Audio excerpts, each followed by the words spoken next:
नमस्कार दोस्तों। तो आज हम लोग यहाँ पे सीख रहे हैं जीव विज्ञान। जीव विज्ञान में जो आज का टॉपिक है जीवधारियों का वर्गीकरण है। यहाँ पे वही सारा क्वेश्चन हम लोग पढ़ रहे हैं दोस्तों, जो मोस्ट इम्पोर्टेंट क्वेश्चन है और भी वन लाइनर क्वेश्चन के रूप में पढ़ रहे हैं। तो चलिए दोस्तों हम लोग स्टार्ट करते हैं। तो देखिए इसमें सबसे जो फर्स्ट है, इसमें क्या है, जीवधारियों का वर्गीकरण है। आज का टॉपिक यही है। तो देखिए कहता अरस्तु द्वारा समस्त जीवों को कितने समूहों में विभाजित किया गया है। तो आपको दो समूह में विभाजित किया गया है। किसके द्वारा? अरस्तु के द्वारा। वो कौन कौन सा समूह है? तो जंतु है और एक वनस्पति है। अगला, जीवधारियों में आधुनिक वर्गीकरण का पिता किसे कहा जाता है? लिनियस को कहा जाता है। ये मोस्ट इंपोर्टेंट क्वेश्चन है दोस्तों। अगला, वर्गीकी का जन्मदाता किसे कहा जाता है? तो लिनियस को कहा जाता है। इसी को अंग्रेजी में आपको कभी पूछता है फादर ऑफ टैक्सोनॉमी, या यहीं पर दिया जाएगा आपको कि टैक्सोनॉमी में किसका अध्ययन किया जाता है। चाहे टैक्सोनॉमी इसको यहाँ पर दिया रहेगा तो आपको किसमें जीवधारियों का वर्गीकरण मतलब अध्ययन किया जाता है, यानी जीवधारियों के बारे में अध्ययन किया जाता है इसमें टैक्सोनॉमी में। यहाँ पर आपको दिया रहेगा। तो ये भी मोस्ट इम्पोर्टेंट क्वेश्चन है। देखिए अगला कहता है लिनियस ने अपनी पुस्तक सिस्टेमा नेचर में संपूर्ण जीवधारियों को कितने जगत में विभाजित किया? तो ये भी दो जगत में विभाजित किया है, एक पादप और जंतु। पादप और जंतु, पादप हो गया और जंतु हो गया। देखिए जब एक अगला है क्या करा, हिटकर के अनुसार जीवधारियों को कितने वर्गों में बांटा गया? तो हिटकर के अनुसार आपको जीवधारियों को 5 वर्गों में बांटा गया है। कौन कौन है? मोनेरा, प्रोटिस्टा, पादप, कवक और जंतु। ये 5 भागों में बांटा गया है। अगला, सभी प्रोकैरियोटिक जीव अर्थात जीवाणु साइनोबैक्टीरिया, आर्कीबैक्टीरिया को किस जगत में शामिल किया गया? तो मोनेरा जगत में शामिल किया गया। मोनेरा यानी कहने का मतलब कि जो प्रोकैरियोटिक जीव है, जैसे में आपको जीवाणु हो गया, साइनोबैक्टीरिया और आर्कीबैक्टीरिया, ये सब किसके अंतर्गत आता है? तो मोनेरा के अंतर्गत आता है। अगला, विविध प्रकार के एक कोशीय प्रायः जलीय है ना यूकैरियोटिक जीव किस जगत में शामिल किया गया? तो प्रोटिस्टा के अंतर्गत शामिल किया गया है। अगला, पादप एवं जंतु के बीच स्थित यूग्लिना किस जगत में आता है? तो प्रोटिस्टा के अंतर्गत आते हैं। यूग्लिना जो है किसके अंतर्गत आते हैं? प्रोटिस्टा के अंतर्गत आते हैं। देखिए अगला करा है शैवाल हो गया, जैसे शैवाल, मॉस, पुष्पीय, अपुष्पीय, बीजीय पौधे एवं रंगीन बहुकोशिकीय प्रकाश संश्लेषी उत्पादक जिस जगत में आते हैं। किस जगत में आते हैं? तो ये सब किस में आते हैं? जंतु में नहीं बल्कि पादप जगत में आते हैं। कौन कौन? शैवाल, मांस, पुष्पीय, अपुष्पीय, सब किस में आते हैं? पादप जगत में आते हैं। कहता किस जगत में यूकैरियोटिक तथा परपोषी जीवधारी सम्मिलित किए जाते हैं जिनमें अवशोषण द्वारा पोषण होता है? तो किसमें किया जाता है? कवक के अंतर्गत आते हैं। किसके अंतर्गत आते हैं? कवक के अंतर्गत। अगला, किस जगत में सभी बहुकोशिकीय जंतु समभोजी यूकैरियोटिक उपभोक्ता जीव सम्मिलित किए जाते हैं? तो ये हो गया जंतु हो गया, मेटाजोबा हो गया, इसके अंतर्गत किए जाते हैं। कहता जीवों की द्विनामपत्ति, मोस्ट इम्पोर्टेंट क्वेश्चन है, जीवों का द्विनामपत्ति को किस वैज्ञानिक ने प्रचलित किया था? तो कैरोलस लिनियस ने किया था। किसने? कैरोलस लिनियस ने प्रचलित किया था। देखिए अगला जो प्रश्न है, मनुष्य का वैज्ञानिक नाम क्या है? तो मनुष्य का वैज्ञानिक नाम होमो सेपियंस है। देखिए इसी प्रकार कुछ और वैज्ञानिक नाम है दोस्तों, तो जिसको हम लोग लॉजिक से भी थोड़ा साथ कर लेते हैं। जैसे देखिए मेढक है, तो मेढक का देखिए आपको वैज्ञानिक नाम क्या है? तो है राना टिग्रीना है। तो देखिए यहाँ पर गौर कीजिए, इसको लॉजिक अगर लगाते हैं तो कैसे याद करेंगे? देखिए मेढक को बोला जा रहा है कि तो रनवा पकड़ के चीर दो। राना मतलब राना टिग्रीना, जैसे भी रन होता है आप लोग जानते भी होंगे। राना मतलब मेढक यानी राना संबंध किसे? राना टिग्रीना। तो मेढक को क्या करा? मेढक को रन मतलब कबाड़ देंगे। इस टाइप से भी याद कर सकते हैं थोड़ा सा। बिल्ली, तो देखिए बिल्ली का जो होता है फेलिस कैटस या फेलिस डोमेस्टिका होता है। इसको किस प्रकार से याद कर सकते हैं? तो देखिए बिल्ली जो होता है अपना शिकार करने में कभी फेल नहीं होता। बिल्ली जो है अपना शिकार करने में कभी फेल नहीं होता। फेल फोर फेलिस कैटस या फेलिस डोमेस्टिका होगा। थोड़ा थोड़ा लॉजिक से याद कर सकते हैं। अगला कुत्ता, तो कुत्ता देखिए कैनिस है ना, कैनिस फैमिलियर। तो कुत्ता जो है, आप कुत्ता को काटने से क्या हो रहा है? कान रहा है। कान मतलब कैनिस है ना, तो कैनिस हो जाएगा। इस प्रकार से दिमाग में आ जाएगा। गाय, तो गाय देखिए गाय का होता है बोस इंडिकस। तो देखिए सभी जानवरों का जो बोस होता है, सभी जानवरों का में सबसे महत्वपूर्ण कौन सा होता है? गाय। एक चीज ऐसे भी याद रख सकते हैं, गाय जो होता है गाय के दूध पीने से आदमी क्या बन जाता है? बोस बन जाता है। गाय का दूध पीने से आदमी क्या बन जाता है? बोस बन जाता है। इस प्रकार से हो जाएगा गाय का वैज्ञानिक नाम बोस इंडिकस हो जाएगा। मक्खी देखिए, तो मक्खी जो है ना दोस्तों, अपना किसी का घाव देखकर मतलब अपना भोजन चाहे जो भी कर सकते हैं, वो दिख रहा है मतलब देखकर क्या हो रहा है? मुस्कुरा रहा है।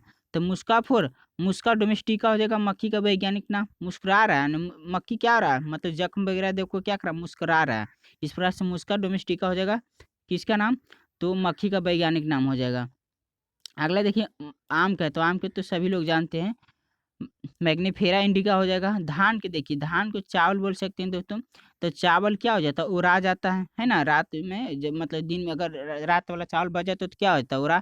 तो इस प्रकार से उराजा सटीवा हो जाएगा, उराजा सटीवा। अगला गेहूँ, तो गेहूँ ट्रिटकम हो जाएगा, ट्रिटकम अस्टिवम, ट्रिटकम अस्टिवम। तो देखिए गेहूँ को अगर याद करने का टिप्स है, जैसे आप गेहूँ ला रहे थे ट्रेन पर, तो ट्रेन पर आपको क्या किया? टीटी जो था ना पकड़ लिया, तो टीटी फोर ट्रिटकम हो जाएगा। इस टाइप से थोड़ा बहुत याद कर सकते हैं।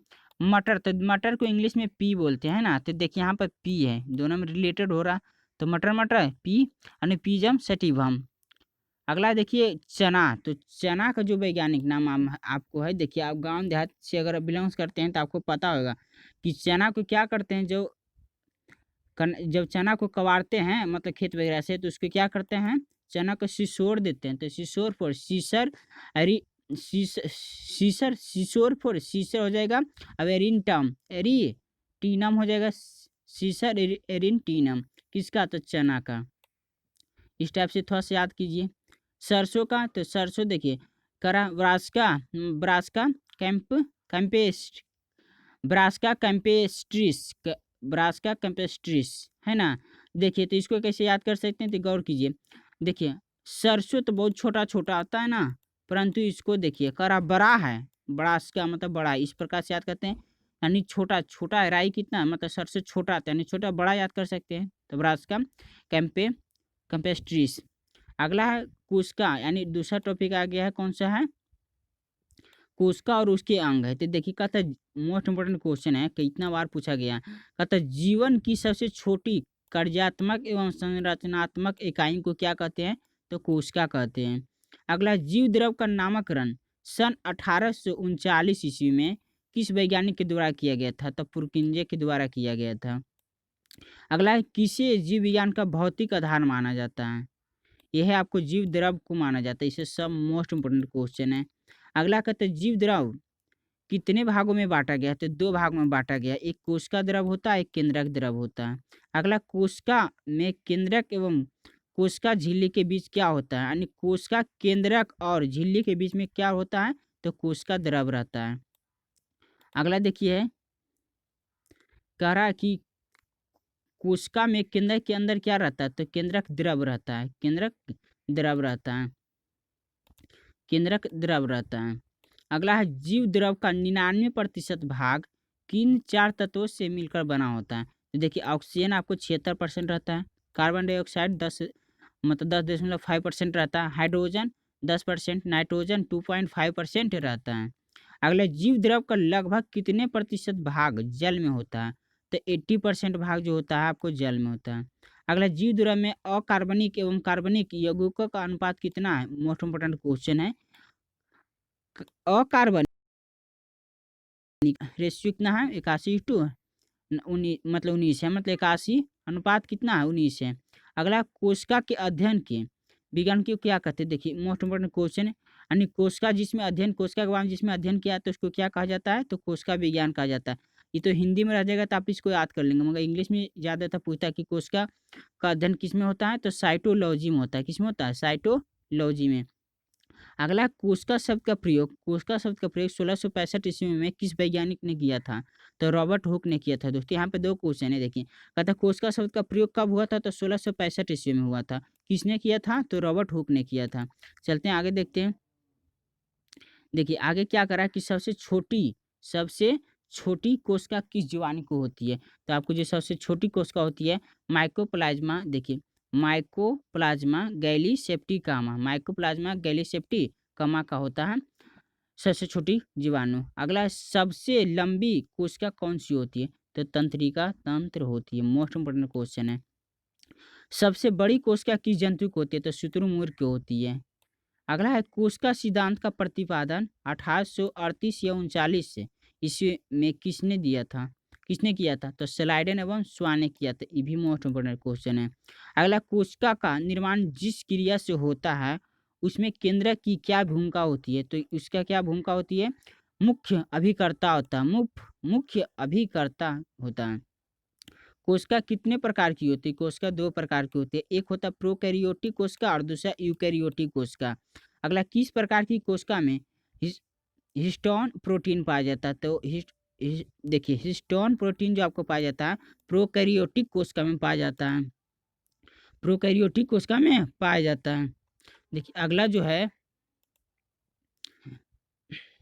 कह रहा है कि प्रोकैरियोटिक कोशिका प्रोकैरियोटिक कोशिका प्रोकैरियोटिक कोशिका और यूकैरियोटिक कोशिका भित्ति देखिए क्या करा ना कि देखिए एक ऊपर वाला कहता है ये तो मैं पढ़ा ही नहीं किस प्रकार की मतलब ये तो हो गया कहता है जीवाणु एवं नीलहरित शैवाल में कौन सी कोशिकाएं पाई जाती है? देखिए गौर कीजिए जीवाणुओं एवं नीलहरित शैवाल में कौन सी मतलब कोशिका पाई जाती है? तो प्रोकैरियोटिक कोशिका पाई जाती है। अगला प्रोकैरियोटिक कोशिका और यूकैरियोटिक कोशिका की भित्ति क्रमशः किसकी बनी होती है? तो मोस्ट इंपोर्टेंट क्वेश्चन है। प्रोटीन हो गया, कार्बोहाइड्रेट हो गया एवं सेल्यूलोज की बनी होती है। अगला माइटोकॉन्ड्रिया किस कोशिका में उपस्थित होता है? तो यूकैरियोटिक कोशिका में माइटोकॉन्ड्रिया उपस्थित होता है। देखिए माइटोकॉन्ड्रिया को ऊर्जा ऊर्जा का कारखाना या ग्रह घर भी कहा मतलब घर भी कहा जाता है। अगला एंडोप्लाज्मिक रेटिकुलम किस कोशिका में उपस्थित रहता है? तो यूकैरियोटिक कोशिका में उपस्थित रहता है। तो इस प्रकार से इतना सारा प्रश्न था दोस्तों। चलते हैं अगला टॉपिक में देखेंगे। इसमें बहुत सारा प्रश्न है इसलिए हल्का हल्का लेकर छोटे मतलब छोटा-छोटा वीडियो में हम लोग कवर करते चलेंगे, जो कि आप इसमें अनुभव कर सकते हैं कि इसमें कितने सारे इम्पोर्टेंट प्रश्न हैं। तो आपको अगर ये वीडियो अच्छा लगा दोस्तों, तो आप इसे लाइक और सब्सक्राइब कर सकते हैं।